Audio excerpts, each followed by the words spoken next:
There's another trailer that showed Creed getting hit, and the fist was like the size of his face. I'm like, why are you fighting Juggernaut, man? It's not worth it. Wow.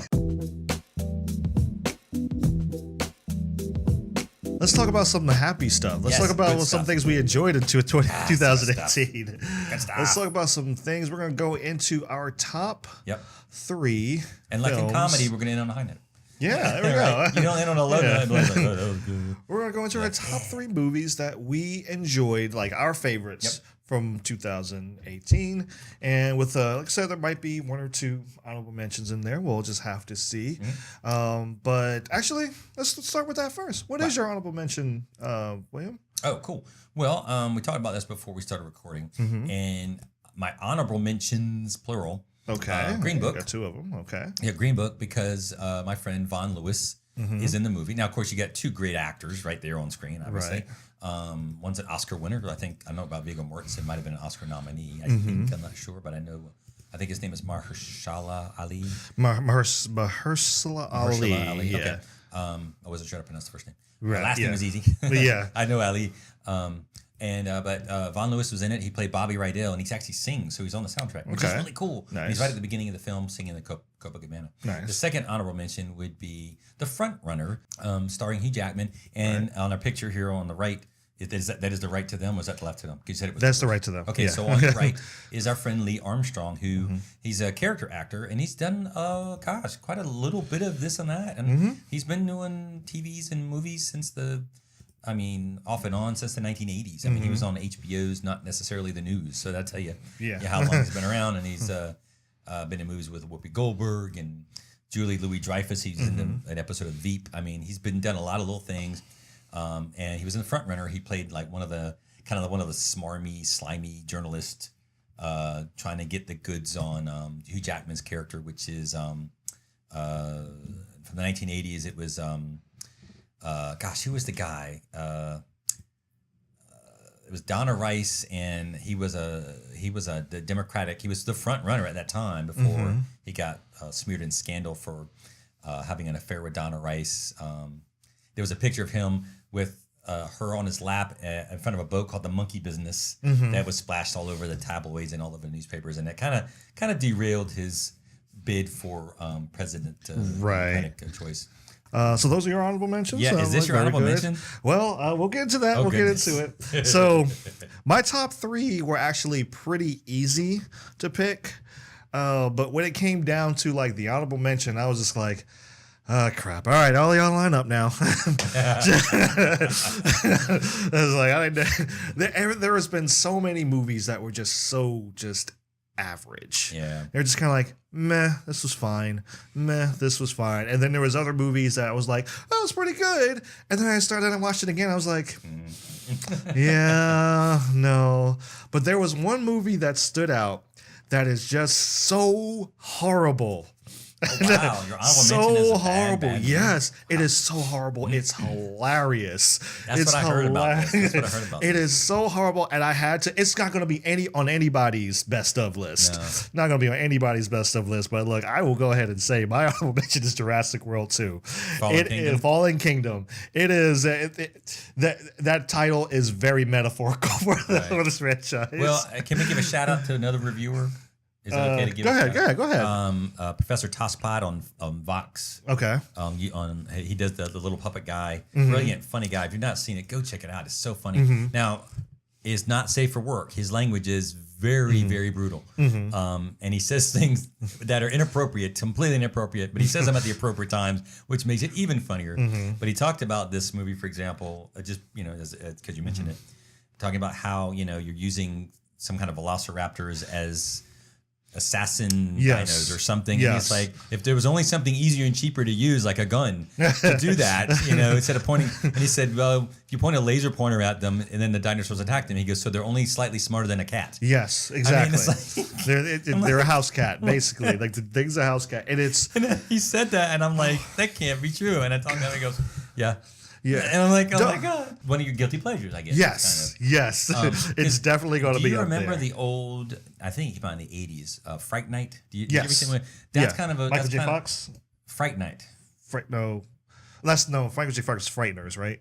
Yeah, Frighteners. Okay, this is way Fright before that. Night. This is the 80s. Fright Night was that the vampire? Yes. Okay, yes. yeah. So it's like Jay I think his name is something Ragsdale. Mm-hmm. I won't say Jay Ragsdale, but that was a guy in high school. Mm-hmm. Something Ragsdale was the actor.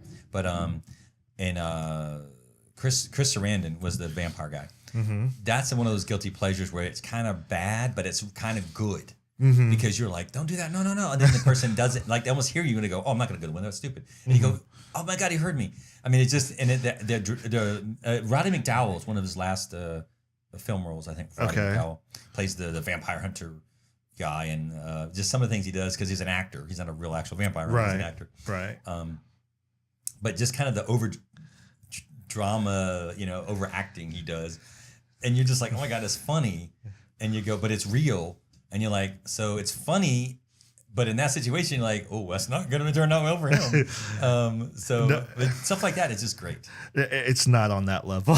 Isn't? Okay. This is more like if you ever watch any of those really bad Asylum sci-fi original movies, this is extremely close to that, if not just as bad. Wow. Like it's just that insane to where I'm just like I said, at the end, I'm just dying laughing. And I'm like, are you serious, movie?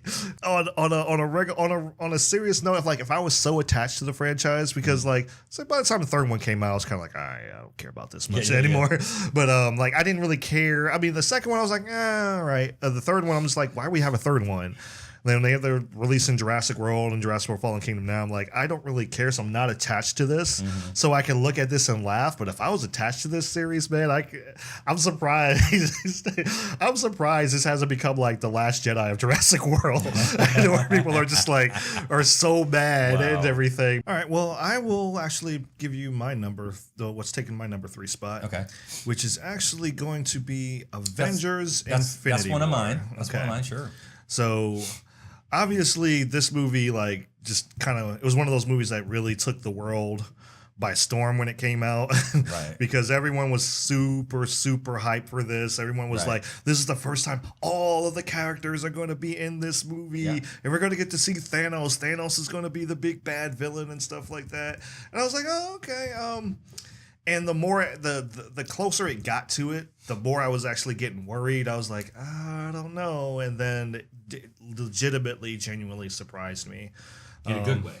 In a good way. In a good way. In a very good way. Okay, so yeah, that definitely takes the number 3 spot. It was fun. Mm-hmm. It was, it knew when to get serious, which is not, I cannot say that for a lot of the other Marvel movies. It knew when to get serious. Or the DC movies. Yeah. Well, that's another thing. That's another story. Yeah, but it knew when to get serious, stay serious, and bring you some some genuinely surprising moments. Very. Well, I mean, here's the thing. We talked about this a little bit. It's like you were surprised. Mm-hmm. But then you were like, okay, I can see that. But then you were like, uh-oh, I didn't see that. Yes. So you were sort of surprised and go, okay, well, yeah, I'm not surprised. And then went, oh. Yeah, that's surprising. Exactly. So it surprised you within the surprise sometimes. Yeah, which was very, very cool. Yeah, I liked it. You said that's one of yours too. Yep. Just because, first of all, it was a long movie, but didn't really feel long because you cut away to a lot of the different characters. Mm-hmm. Everybody, was really good in terms of the characters. Yep. Some things were were surprising. Love the cameo for Stan Lee as the bus driver. What do you? Yeah, you ever seen a spaceship in New York City before?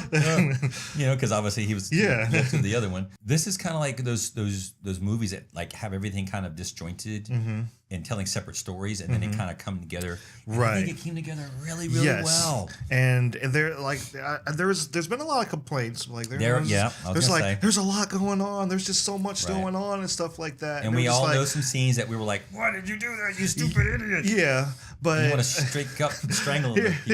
The funny thing was always when I was, I was doing the polls and stuff online, which I'll get to later. I'll show you what the fans voted for and everything, what their favorite one was.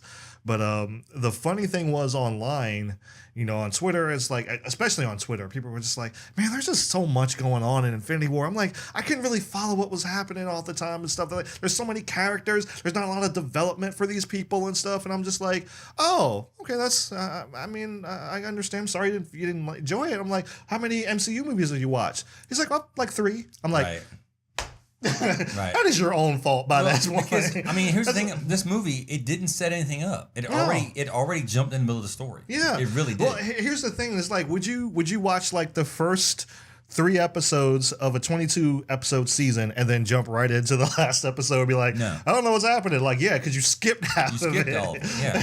I mean, the movie just started right, you know, kind of where the some of the other ones left off. Like almost immediately, I think we're one of the Thor Ragnarok left off. Yeah, yep. Right there. Boom. You're in the middle of it already. So it's like, you better. I mean, that's the 19th movie in the franchise. So I'm just like, if you haven't seen them all, if you don't understand what's going on, then that's your own fault at this point. You know, sorry to say it, but I'm just like, hey, just do your homework before you go see these movies. You know. So yeah, one of my others, or you do one of your others? Let's see. Yeah, you do one of your others. What is one of your others? I liked The Mule from Clint Eastwood.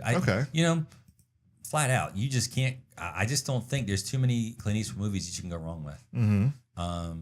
Now, again, all them perfect? No, but daggone, he knows how to act after this. He's definitely, all these years later, after the spaghetti westerns, but after all the spaghetti westerns he did as an actor, and some of the ones that are kind of cheesier. But doggone, as a director, man, he can frame a shot, the scenery, the music. I mean, wow, everything. The character interactions. I don't know. It was just beautiful to see, wasn't it? Yeah, it was. I actually, mean, you know, like really the good. scene of him in the desert driving, and you know, interacting, like this with the drug guys, and then you know, at the beginning, he's kind of like, you know, they're like stern and stuff, but he's a genuinely nice guy, and then a couple of scenes later, they're like, "Hey, how's it going? Oh, it's good to see you, Walt. Wow, man, how's everything going? How's your brother? Oh, he's doing better. Thanks for asking, man." Because he seemed like he genuinely cared about these people, even though they were, you know, they had guns and they were kind of thugs or whatever. They kind of looked at him and they went, "Hey, the guy's really nice." Because he was if I read some up on the actual guy he was sort of loosely based on, everybody said he was a really nice guy. Yeah. He was a World War II veteran, got the Bronze Star. You know, he was in his late 70s, almost early 80s before he started running drugs for the cartels. And he was a flower guy. He went to these botanical things. He was gregarious and just kind of the ladies' man, like he was portrayed. Right. But the original story took place in like Michigan, in terms of, instead of, I think this one was Indiana or was it Indiana? I think it was Chicago. Yeah, it was Illinois. Yeah, it was Chicago. Yeah. But this was Detroit, the original, the true story. So it was loosely based off of that character. Some of the details had changed, but from what I read, it's like, well, they fleshed out the character in some of the things like the long drives. They didn't know what he did because there was no one to say, well, what he really did do. Because no one knew, because no one ever asked the guy, because a guy did interview him before he passed away about a story, and he wrote an article about it, but he never mentioned, well, you know, I did this when I was driving all these long distances. Right. So they kind of embellished a little bit, and overall though, wow, it's just so good. Yeah. All right. So definitely good pick for your number 2. Not that number 2. The good number 2. No, we talked about those number 2s. We did a different thing about those. But I'm going to talk about my number 2, which happens to be a number 2, a sequel that came out 14 years in the making. You know? They weren't, you know. Only took them 14 years to make this movie, wait for it for a long time, and I feel like they didn't disappoint. And that was definitely The Incredibles 2. Or actually, it's just Incredibles 2. They took the away for some reason, but I don't know. But it just, man, I love a lot in this movie. Like I said, the villain, yeah, could have done better with the villain. I'm not being fair there with it, but just the family dynamic, really loved it. The animation, really, really good. The sound design, I talked about this before with the sound design. Sound design was great, like really, really good. It really pulled you into the action, and is it a really, really good movie? There are some moments in there where it's like they're introducing questions, and it's really, you know, because it takes place in the 60s, so there's going to be some talk about it, but, you know, like with, you know, women's rights and stuff like that, which, you know, kind of does play over into today, but it's not like it doesn't like smash you over the head with it. It was just kind of like and we've had this discussion before. It's in the 60s, and we know not everybody had equal rights. Right. But there was Frozone. Right. And he was a black man played by Samuel L. Jackson. Exactly. In class. So, but they mentioned that as well? Yes. In some ways? Yes. So they use it appropriately. Yes. They kept it within, again, if you're going to set it that time period, you have to play the good and the bad. And again, all the warts and all. And yes, there were characters we know from the 60s and 50s even who were of different colors, or even before that, who were exceptional in terms of even, you know, anyone would say, wow, they, you know, that was pretty impressive. They did that thing, you know. I mean, unless they're just super racist, and then they wouldn't care about what they did. They could save the earth and like, well, it doesn't matter. Exactly. You know, it's like, so, but as long as they kept it, and like you said, we talked about this in other movies that set in that time period, of like, oh, but everything was great. It's like, no, it wasn't. It wasn't, and that was. It was a good choice to make, in my opinion. It was a good choice to make. I enjoyed that they made, you know, Helen more of the main character in this one than they did in the previous one.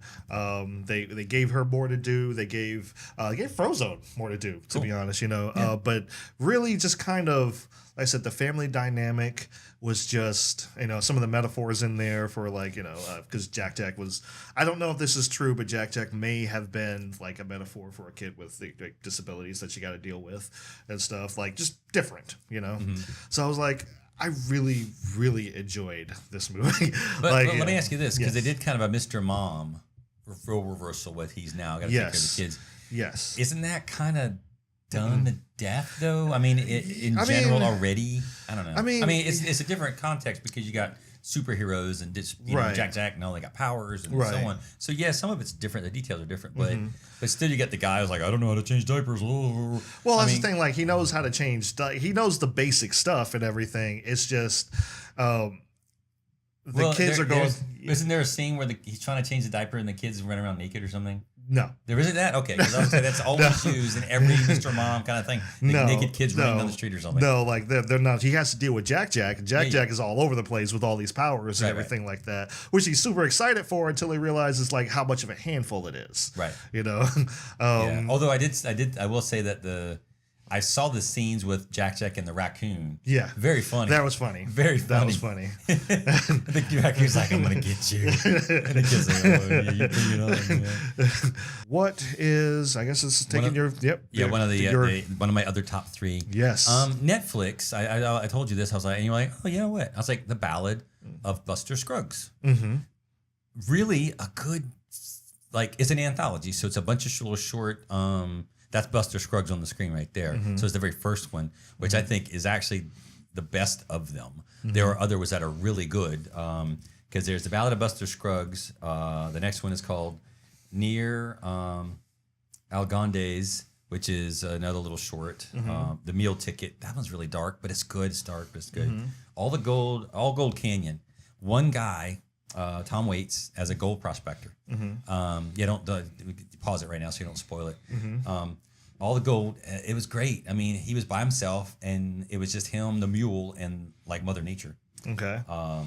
There was the gal who got rattled, which again, good and well acted, just very simple but dark. The Mortal Remains. I didn't like the last one. I didn't understand it. I'm assuming that they were, I don't know, Grim Reaper characters or something. It just seemed odd. Gotcha. So the ending wasn't the best, but doggone, there were some really good anthologies. And I want to say that this one and some of the others made up for the lacking of the other ones just because everything was really pretty dark. And even though this ended darkly, in a dark way, it still was the first one, the Buster Scruggs. Right. It was an upbeat dark ending, which is weird and it's hard to pull off, but they pulled it off. And I was like, I feel good and sad at the same time. And here's the other thing. These are anthologies, and this is why I really like this. I wanted to learn more about these characters because they were only on screen for maybe 10, 15 minutes, if even. Some were longer, some were shorter. Yeah, I wanted to know more about Buster Scruggs. I wanted to know more about the gold prospector, either before or after. I wanted to know more about the meal ticket, like what happened, and you know, not at the end part, but you know, because the end part is darkly. Right. But what happened before that, you know.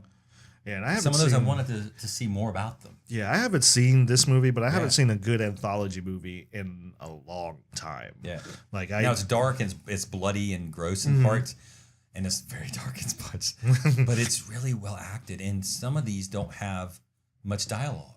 Okay. Like I said, the gold prospector one, he's just kind of talking to himself, or he's not talking at all, or he's just the one called The Meal Ticket. Okay. Liam Neeson plays the main character, and there's the kid from Harry Potter, the mean kid, his mean stepbrother. Okay. Plays the other character, and that character has almost all the lines. Liam Neeson says almost nothing, but the acting is just beautiful in these little short things. Wow, just great. And I am going to the last of my top 3, which is my number 1. This is actually my favorite movie of the year. It is not. I'm not going to say it's the best movie of the year, but it definitely is my favorite. It is the first time that I have seen a Rocky movie in theaters. So I was like, yeah, I'm definitely going to go ahead and go see Creed 2, because there's just, like I said, there's only so many times, there's only so many chances you're going to get to see a Rocky movie. And I was actually starting to feel like this might be the last one. We may never see these characters on screen ever again. Right. I mean, yeah, I know this movie made money and all that and everything, but I'm just like, the way this ended, perfect bookend. Perfect bookend. You don't have to go any farther. Like I said, there's a family dynamic in there that's really, really, really good, because Creed looks to Rocky like a dad. Yeah, he's his trainer and everything like that, and calls him kind of like Rocky looked to Mickey. Yeah, exactly. Yeah, exactly. And it was very good. Is it predictable? Sure. Sure. I mean, like, if you've seen Rocky, you kind of know where this is going to go. But I would be lying if I was just like, watching the boxing matches. I will say the boxing matches in the first one were a little more realistic than this one was. But I'm like, I would be lying if I'm watching the boxing matches like, come on, ref, you ain't see that? Come on, man. I'm like yelling at the screen. Like, it was fun because it was myself, and there were maybe like 2 other people in the theater or whatever. Because I went to see it on a Monday, because I wanted to make sure nope, this is my movie. No one else sees it. I wanted to make sure I was kind of be by myself. So I saw a late Monday night movie. It's 9 o'clock or something like that. And I was like, yep, this is going to be the movie, man. This is going to be it. This is going to be like I said, first time ever seeing a Rocky. I know it's Creed, but I'm like, it's the first time ever seeing a Rocky movie in theaters. So I'm like, I'm not missing this. There's one thing I was not going to miss, and it was going to be this. And I was like, please let it be good. Like you were with The Last Jedi. I was like, please be good, please be good, please be good. I was doing the same thing with her. I was like, oh gosh, please be good, because I'm going to be so disappointed. Tearjerker ending. Yeah. Which was, now, it's not a spoiler. Nobody dies. But it's still it's a very heartfelt ending. Like I said, I think the first one was better. But this one was definitely takes my number 1 spot. This one brought all the feels, brought all the nostalgia, got me. I was into the movie. I said, I knew what was going to happen. I mean, I would be silly if I didn't know what was going to happen in this movie, but I'm just like, I didn't care. I was like, I just want to see this movie. I want to be here and get that same Rocky experience that everyone else had when they went to see Rocky 1 or Rocky 2 or Rocky 3. I wasn't alive during that time, so I'm like, I want to be able to go see these movies and everything. I feel so old right now. Stop rubbing it in. Well, I mean, yeah, I couldn't have saw Rocky 3. I could have seen Rocky 4. Could have saw Rocky 4 in theaters. That's one thing. I could have seen that one, but I would have been too young to understand what was going on, but still. Well, actually, I was going to say, I think if I remember right, Stallone was actually hospitalized during the fight scenes because he told Dolph Lundgren to hit him. He goes, "Go at me full force." Yeah, and he says, and then in an interview he goes, "I regretted saying that afterwards," because you saw him. Yeah, I mean, Dolph Lundgren was pretty much in his prime at that point. Yeah. Holy cow, he was a big dude. He was a big dude. I mean, he just had not internal major injuries, but no, he was hurt. So.